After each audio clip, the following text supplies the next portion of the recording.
السلام علیکم۔ غزوہ بدر حق و باطل کے درمیان ہونے والا پہلا معرکہ ہے۔ یہ 17 رمضان المبارک 2 ہجری کو ہوا۔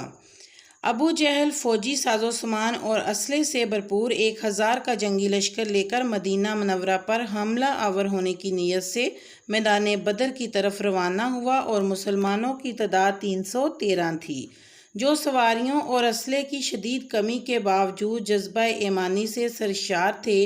اس غزوہ میں اللہ تعالیٰ نے مسلمانوں کو کامیابی عطا فرمائی۔ قرآن مجید میں غزوہ بدر کے دن کو یوم الفرقان یعنی فیصلے کا دن کہا گیا ہے۔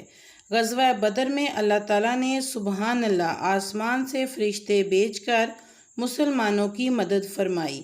آپ کو یہ بدر کا مقام اور بدر میں موجود قبرستان کی زیارت کیسی لگی اور اس کے بارے میں تفصیلی معلومات آپ کو کیسی لگی؟ اگر اچھی لگی ہو تو چینل کو سبسکرائب اور ویڈیو کو لائک، شیئر اینڈ فارورڈ کریں۔